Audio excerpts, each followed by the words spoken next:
What's up YouTube? Welcome to your 48th Java tutorial, and in this tutorial we're going to be going over instance variables with the final, like when you have like public final or private final int. That's what we're going to be going over. So unlike static, I'm going to be showing you guys what final means. So let's go ahead and in your Tuna class right here, and this is the one that's not your main. Apples has my main method. So go into another one. I name mine Tuna. You can name yours whatever you want as long as it's a fish. That's key. It has to be fish or this program won't work. I'm just kidding, but you know, just a little joke. And let's go ahead, and the first thing we're going to want to do is make a variable that's going to be private as well.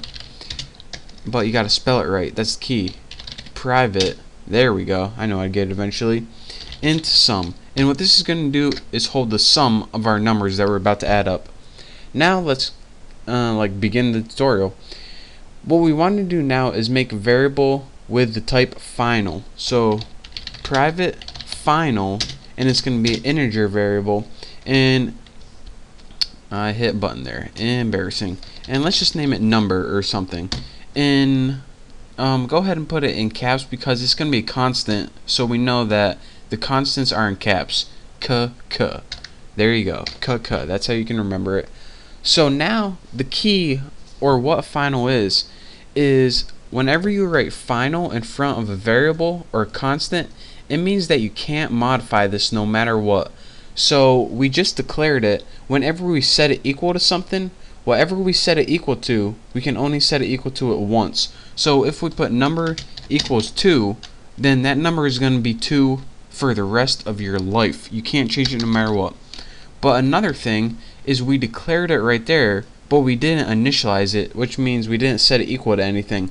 So we're going to have to do that in our constructor. So again, you can either do it right here or you're in your constructor. So let's go ahead and make a constructor. Put public Tuna and just put int x. This is going to be a temporary variable, and then put number equal to x. So whatever we pass in for our argument, that's what number is going to be equal to. And again, don't mess it up because you can't change this. You can't later in your program write, alright, we're set it equal to 2 here, but we're going to set it equal to 15 later on, or 18, or 32. You can't. You can only set it equal to something here, and it stays like that forever. Now let's go ahead and build another method. So let's go ahead and write public void, make it called add, because what's it going to do, it's going to take that sum that we have up here, and it's going to be 0 default, and let's just add the number to it. So again, the sum variable is going to change, but this number is always going to be like 10 or whatever we say it is. And now let's just build one more method so we can actually see what's going on. Public string to string. So again, you learned what toString method did last time. Whenever you need your object in a string format, it returns it. So let's go ahead and return string format, and it already started filling out for us.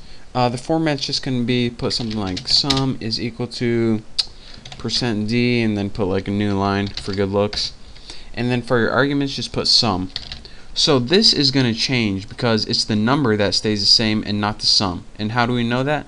Because number variable is final and sum is just private. Sum can change. So now that we got that, look it over and make sure it's the exact same as mine. We can go to our main class, which is apples in this case. So go ahead and let's create an object. So tuna object equals new tuna, and let's go ahead and put something like 10. So now what this is going to do, since we passed in 10 to our constructor, it's going to take 10 for x, put 10 for x right here, and set number equal to 10. So now for this object, number equals 10 no matter what. We can't change that. So anytime we use number, like add number to sum, we add 10 to sum. Simple enough. So now let's go ahead and make a for loop using this object. So let's just put for, and let's make a simple loop. Put like int I equals 0, if I is less than 5, and I plus plus. So it loops 5 times. 1, 2, 3, 4, yep, loops 5 times. It really doesn't matter what you have inside your for loop. This isn't important. Just had to make something real quick. Now we can go ahead and say, what do we want to do 5 times? Well, let's go ahead and add, let's call this method 5 times. So the first time it's going to be 10 when it adds it. The second time it's going to add another 10 to it, so it's going to be 20. Then it's going to be 30, 40, 50. Simple enough. So let's go ahead and add tuna object, and how you use it is add right there. So now we did our method 5 times, but we can't really see anything because this method right here, it doesn't return anything, so we need to return it right here. So let's go ahead and put system out. Let's go ahead and let's do a print format, and let's just go ahead for the format. We'll put something like, let's keep it simple, %s, and for the arguments, let's just go ahead and put tuna object. So let me go ahead and run through this and show you guys the results. Sum equals 10, sum equals 20, 30, 40, 50. So now let me talk to you guys one last time why this happened. Make sure, hopefully I'm in my screen recorder. Good enough. So what we did is we made 2 variables. Well, let's just go ahead and do it this way. We made an object called new tuna, or tuna object was the name of our object, and we passed it the parameters 10 for the constructor. So it took that 10 and set number equal to 10. Alright, simple enough. What's next? Well, we looped through this 5 times. So what did we do 5 times? We did this add method 5 times. So first, for add, it took that number 10 and added it to sum. So now sum was equal to 10. Then it just spit out 10. And then the next time, on round number 2, it took that 10 and added it to 10. Then we got 20. So now it spit it out 20. Then it took 10 and added it to 20, which was 30. Then it added it to 30, which was 40. Then it added it to 40, which was 50. So now that that's all done, so that is pretty much your really detailed tutorial on a really simple explanation that whenever you make a final variable, you cannot change it. So for example, if we say down here tuna object dot number equals 15, look at this right here, we get an X right here.